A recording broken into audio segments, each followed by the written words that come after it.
Срочная новость этого дня. Центральные СМИ сообщают о большой трагедии в семье известного певца Филиппа Киркорова. По официальным данным, сегодня в 15:30 по местному времени ушел из жизни отец Филиппа Киркорова, российский, советский и болгарский эстрадный певец, народный артист России Бедрос Киркоров. Однако прокуратура и Следственный комитет Российской Федерации в кратчайшие сроки смог установить, что смерть отца Филиппа Киркорова не случайна и имеет криминальный характер. Хорошо известно, что до сегодняшнего дня отец Филиппа Киркорова вел активную жизнь, много участвовал в публичных мероприятиях и строил творческие планы. Ничего не предвещало печального финала.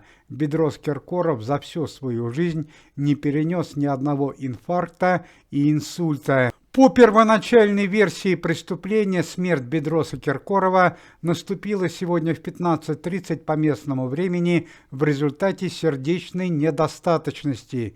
По крайней мере, так заявила домохозяйка Бедроса Киркорова. Как заявила домохозяйка, Бедрос Киркоров пришел домой в 15:00 по местному времени, пообедал, а затем почувствовал себя неважно и решил лечь на кровать. Спустя какое-то время он ушел из жизни, остановилось сердце. Однако, как показало следствие, в действительности все было немного иначе. Стало известно, что сегодня утром Бедрос Киркоров находился на поминках в одном из центральных ресторанов.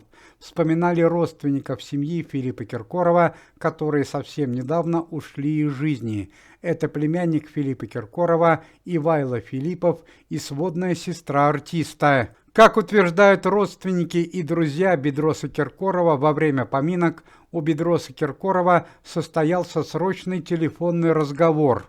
После данного телефонного разговора Бедрос Киркоров в расстроенном самочувствии, не сказав ни слова, покинул ресторан и уехал в неопределенное место. Позже оказалось, что Бедрос Киркоров уехал в один из центральных банков, из которого ему позвонили. С помощью работы следственных органов удалось выяснить, что сегодня утром преступники смогли обналичить крупные денежные суммы на финансовых счетах Бедроса Киркорова.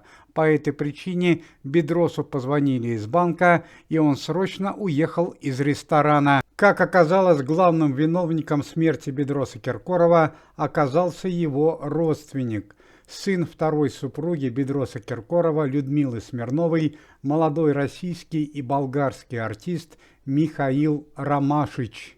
Пасынок Бедроса Киркорова был очень недоволен недавним завещанием, которое составил Бедрос Киркоров. Оказывается, Бедрос Киркоров практически все свои финансовые состояния, недвижимость и имущество завещал Филиппу Киркорову, а Михаил Ромашич оставался без всего.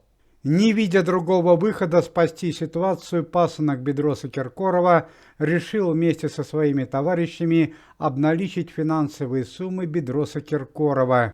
Как оказалось, данная новость стала и решающим ударом для состояния здоровья Бедроса Киркорова. Он уже пришел домой в подавленном состоянии, а через некоторое время произошел сердечный приступ. На данный момент и пасынок Бедроса Киркорова, и его товарищи находятся в розыске. Ну и очень приятная новость о сотрудниках комитета. Сегодня утром стало известно, что жизнь Марии Шукшиной находится вне опасности. Несколько дней назад на актрису было совершено нападение. В скором времени ее переведут на стационарное лечение.